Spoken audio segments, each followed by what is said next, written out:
Bienvenidos un día más a Visión Global, tono positivo en las bolsas europeas. Antes de pasar, como cada día, con José Ricardo Rangel desde México y con Gerardo Herrera, muy breve repaso sobre los principales parqués europeos. El CAC 40, índice de referencia de la bolsa en Francia, sube casi 4 décimas con un 0,39%. En estos momentos en los que ya se encuentran cerradas todas las bolsas europeas.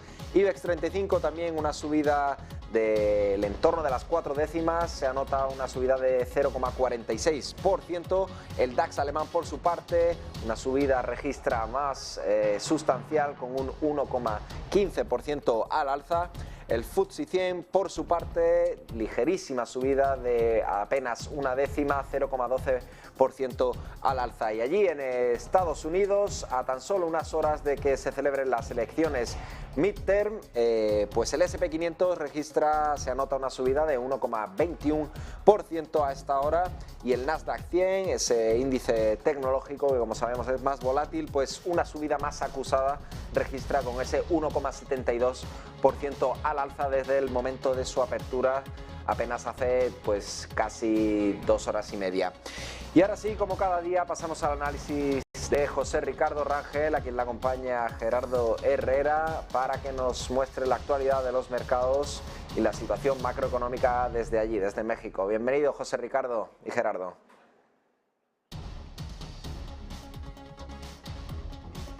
Unos minutos más, City Token con mi querido Fernando. Gerardo, bienvenido nuevamente aquí a Visión Global. ¿Cómo estamos? Muy bien, José Ricardo, pues con noticias interesantes del PIB mexicano. Sí, el 31 de octubre, el órgano que lleva el monitoreo de estos indicadores, como se podrá ver en un momento en pantalla, dio a conocer el PIB de México, el Producto Interno Bruto, al tercer trimestre del 2022. Sabemos que desde la pandemia el PIB pues es algo que monitoreamos continuamente para ver cuándo logramos realmente recuperar el shock del 2020. Y pues con muy buenas noticias, el PIB mexicano registró un incremento del 4.2 en el tercer trimestre del 2022 en forma anualizada, ¿sí? Es decir, tercer Q 2022 con respecto a tercer Q 2021. Y como se ve en el gráfico, justamente el primer Q del 2022 había sido 1.8, el del segundo Q había sido 2%. Entonces el tercer Q pues nos dio una sorpresa, un salto de más del doble de lo que habíamos tenido en el trimestre anterior. En términos de trimestre a trimestre es 1%, pero en términos anualizados, pues sí, la diferencia es importante, lo cual pues ha renovado un poco la expectativa, el optimismo. Ha habido una gran discusión en México de cuándo México va a recuperar el costo de la pandemia. Recordemos, amigos, que otros países en el contexto latinoamericano ya recuperaron del todo el shock de la pandemia, como Colombia o Chile. México pues todavía estaba retrasado en ese sentido. Entonces, como se ve, es una buena noticia en la dirección correcta. Todavía ese 2020 que tuvimos en el segundo Q del 2020, esa caída espectacular del 18.6% del PIB, como lo tuvo todo el mundo, ¿sí? por el gran encierro de la pandemia, pues vamos en buen camino, aunque no terminamos todavía de recuperar. Oye, Gerardo, ayer precisamente hablábamos aquí en Visión Global, pues también ese buen dato por parte de la inversión fija bruta. Sin embargo, pues la construcción sigue rezagada aquí en el PIB. ¿Cómo está desdibujando precisamente los sectores este comportamiento? ¿Quiénes van más rezagados que otros? Bueno, muy bien que lo mencionas, porque de hecho en buena parte este crecimiento mayor de lo esperado se debe al sector externo. ¿Sí? Se debe fundamentalmente a las exportaciones que han registrado niveles de hasta un 20% de incremento en forma trimestral. La fortaleza de la economía americana, bueno, pues sigue beneficiando a México, y por eso es que un sector endógeno como la construcción pues sigue rezagado. Por grandes áreas productivas, el sector agropecuario, que había sido muy resistente, registró un buen crecimiento, 3.8, que realmente definitivamente es bueno. El sector manufacturero registró también un 3.8, y aquí es donde se ve cómo se compensa el crecimiento espectacular de las exportaciones con el rezago de sectores de transformación nacionales como la construcción. Y el que más creció, un 4.3, fue el sector terciario, servicios. Sí, que recordemos que es la última parte de la economía en recibir el impacto económico, pero de hecho crecientemente la más importante. México es cada vez más una economía de servicios. Y este rubro había estado estancado por trimestres y ahorita ya muestra un buen signo de recuperación. Oye, Gerardo, esta parte de servicios también lo estábamos viendo en la parte pues bursátil. Muchas empresas, sobre todo enfocadas en la rama de servicios, como son las industrias, los grupos aeroportuarios que controlan pues toda la administración de los aeropuertos, tuvieron buen crecimiento. Aquí en esta parte, sobre todo quería preguntarte en concreto, los buenos resultados de las empresas que tuvimos en crecimiento, que no se han visto, pues yo no sé cómo lo están haciendo, la verdad es que es aplaudible la administración que están teniendo para no erosionar tanto el EBITDA.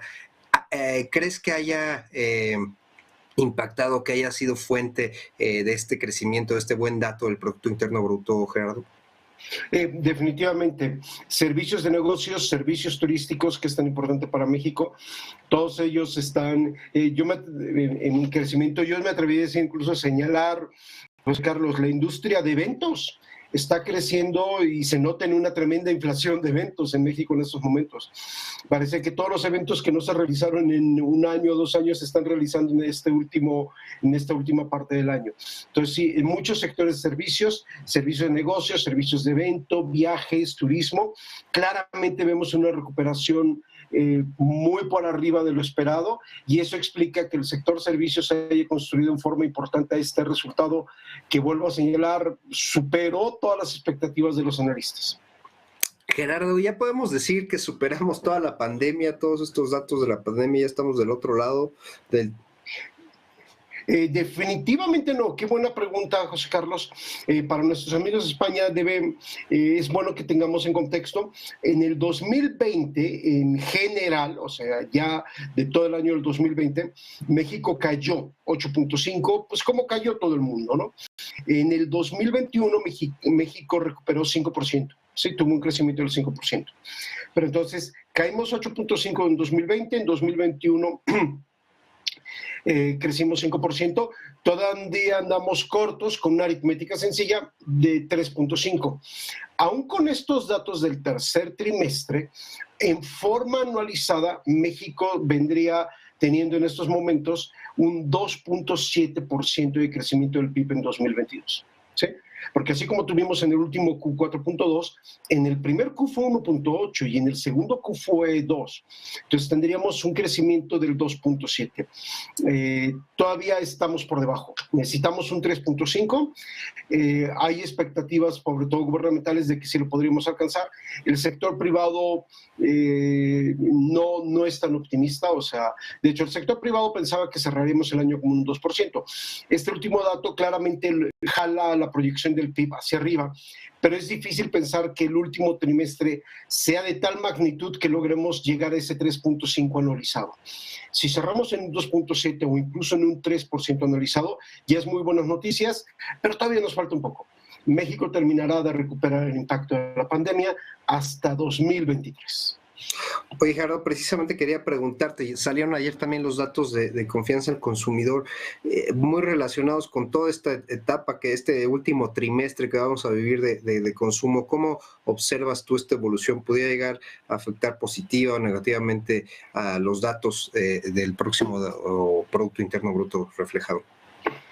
Dado que el último trimestre es un trimestre fuerte en consumo privado, precisamente por la temporada navideña y porque vienen fechas de grandes promociones de ventas, como el Buen Fin en México, que es a finales de noviembre, los últimos datos pues podrían indicar que el consumidor mexicano se siente un poco más en confianza y podría jalar el Producto Interno Bruto. Entonces, definitivamente, José Ricardo, el último trimestre, el consumidor, todavía más que en otros, es protagonista de la recuperación económica.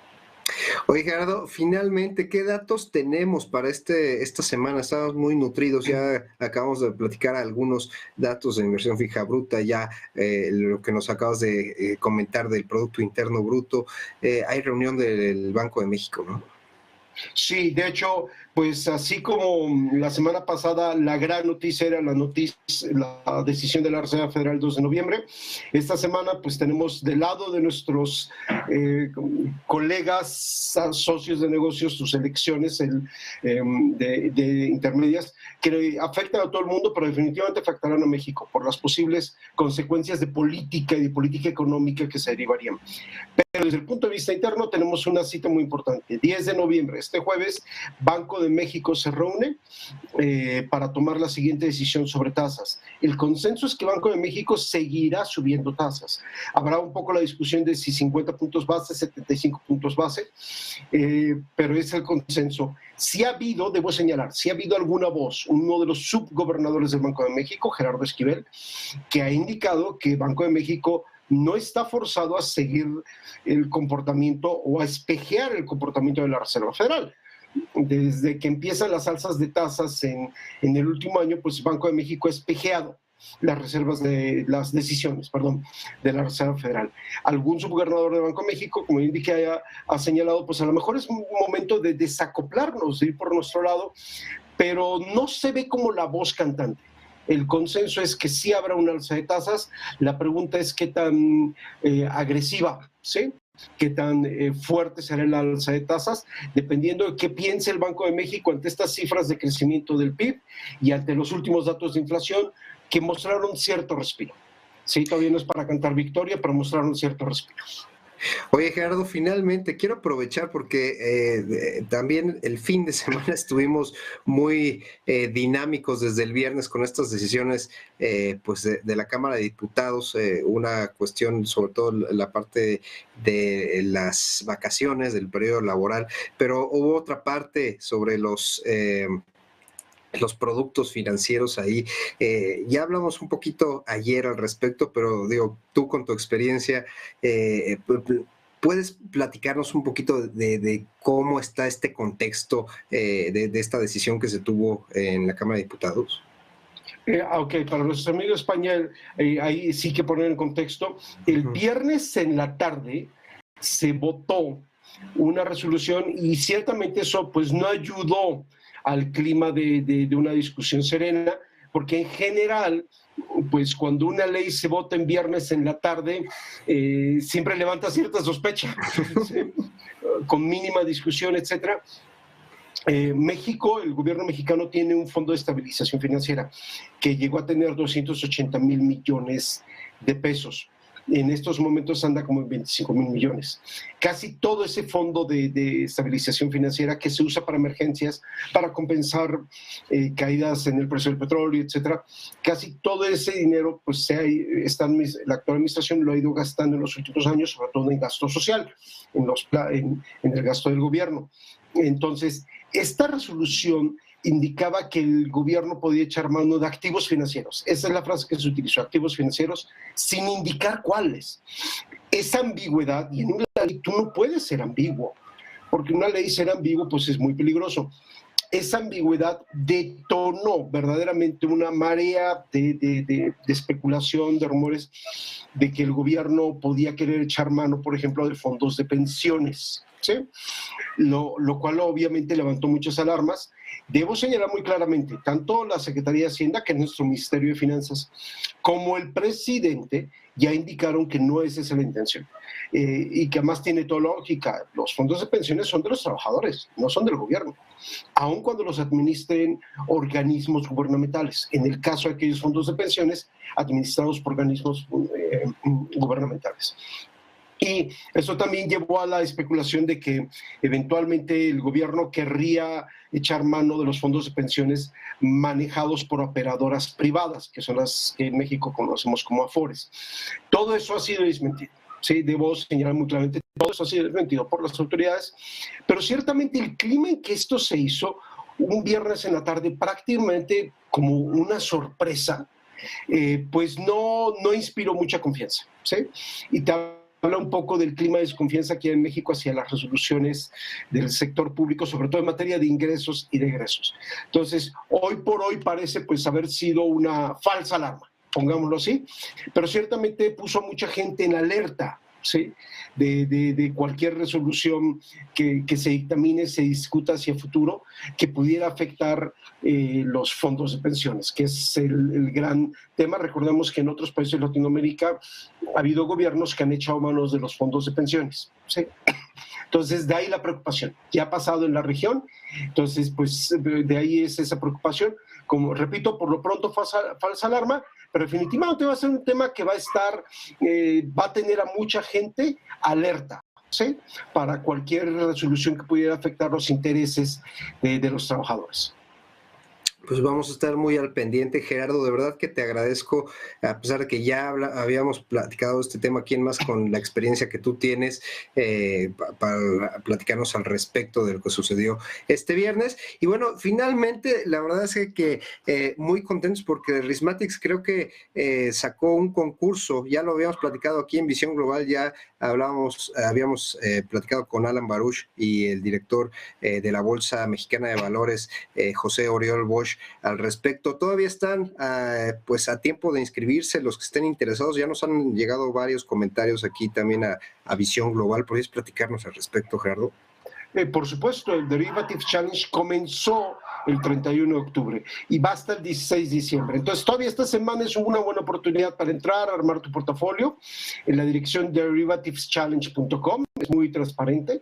Este es un concurso de derivados, un torneo de derivados que además lleva el nombre de la figura emblemática de los derivados en la disciplina académica, que es John Hall. De hecho, se llama Derivative Challenge John Hall Award, porque más John Hall entrega los premios.